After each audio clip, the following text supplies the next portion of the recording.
Você está aqui. O nosso devocional, hoje, a leitura do nosso devocional será no Evangelho segundo Lucas, o capítulo 1. Nós vamos ler todo o capítulo 1 do Evangelho segundo Lucas. E vamos destacar 2 versículos, o 35 e o 38, que nos diz o seguinte. O 35. E respondendo o anjo, disse-lhe: descerá sobre ti o Espírito Santo, e o poder do Altíssimo te cobrirá com a sua sombra. Por isso também o santo que de ti há de nascer será chamado Filho de Deus. E o 38. Disse então Maria: eis aqui a serva do Senhor, cumpra-se em mim segundo a tua palavra. E o anjo ausentou-se dela.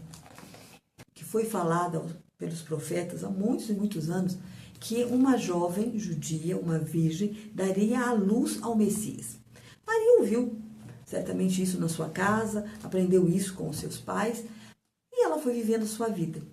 E nesse momento da vida de Maria, ela tinha muitos sonhos. Ela estava noiva de José, José estava preparando a casa deles, construindo a casa para que eles pudessem se casar. Então, todos os pensamentos de Maria e os sonhos dela estavam nesse casamento, na formação da sua família e de como ela seria feliz ao lado de José. E naquela noite, o anjo entrou no quarto de Maria e disse a ela que ela seria a mãe do Messias, que ela tinha sido escolhida para ser a mãe do Salvador. A gente pode imaginar que naquele momento os sonhos de Maria deram uma reviravolta. Como assim, eu vou ser a mãe do Messias? Mas eu não sou casada, eu ainda sou noiva de José. E o anjo disse a ela: não, quem vai gerar esse bebê no seu ventre é o Espírito Santo. E esse bebê que vai nascer será o Messias, vai ser o Salvador do mundo. Então Maria ficou assim assustada com tudo aquilo. A gente pode imaginar que não seria fácil para Maria. Primeiro, ela estaria grávida sem estar casada. Ela teria um filho que seria uma criança diferente de todas as outras. O filho de Maria seria o Messias de Israel. Ela não podia imaginar como ela, uma mulher simples, criaria essa criança. Como seria quando ele fosse adulto? Tudo o que aconteceria, ela não sabia, ela ficou assustada, ficou com medo. Por isso ela perguntou ao anjo.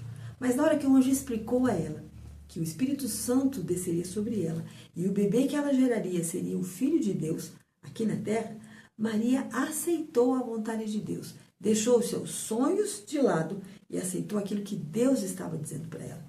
E a partir daquele momento ela disse então: cumpra-se em mim segundo a tua vontade. Ela não estava mais preocupada como é que José ia reagir, como é que a família dela ia reagir, como os amigos em volta dela iriam reagir, como seria gerar e criar essa criança. Ela confiou em Deus, na palavra do anjo, na palavra de Deus, então passou a ser realmente uma mulher, uma moça agora, feliz e colocando nela a alegria de gerar o Filho de Deus. Nós também temos sonhos e planos. Como Maria, nós temos planos e sonhos para as nossas vidas. E às vezes Deus nos coloca em lugares diferentes para fazer coisas diferentes. E nós temos que aprender com Maria a cumprir a vontade dele em nossas vidas. Se estivermos assustados, com medo, com dúvidas, vamos voltar os nossos olhos para a palavra de Deus e ver como Maria aceitou a vontade de Deus na vida dela e como nós também devemos aceitar a vontade de Deus nas nossas vidas.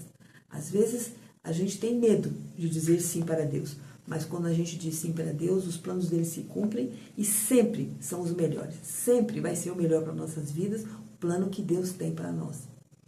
Aí eu fico pensando, que oração nós devemos fazer depois de ler esse capítulo e esses 2 versículos em principal, Qual seria a nossa oração? A minha oração é a mesma de Maria. Aqui está a tua serva. Cumpra-se em mim segundo a tua vontade. Faça aquilo que tu queres da minha vida. É a minha oração e deve ser a nossa oração. E aí a gente fica imaginando um cântico. Que cântico? Então eu teria nesse momento, depois de ler essa passagem da Bíblia. E eu me lembro de um hino, fazia parte dos nossos cultos, A gente cantava esse hino na igreja. Eu não me lembro de que inário ele é, mas a gente cantava muito esse hino. E ele diz assim: tudo entregarei, tudo entregarei. Sim, Jesus, por ti tudo deixarei. Às vezes a gente cantava mas não prestava atenção na letra. Ela é muito forte. Tudo deixarei. Os meus sonhos, os meus planos, os meus desejos. Eu entregarei tudo a Jesus. E por ti, Senhor, eu tudo deixarei. Maria deixou os seus sonhos para ser a mãe de Jesus. E nós temos que deixar, às vezes, os nossos planos e os nossos sonhos para fazer na nossa vida a vontade de Deus, que sempre é a melhor e sempre vai ser aquela que vai nos levar mais próximo dele. Terminando esta devocional, deixa aqui o seu comentário. O que essa devocional falou ao seu coração? Não se esqueça de dar o seu like e compartilhar com outras pessoas a palavra de Deus através dessa devocional.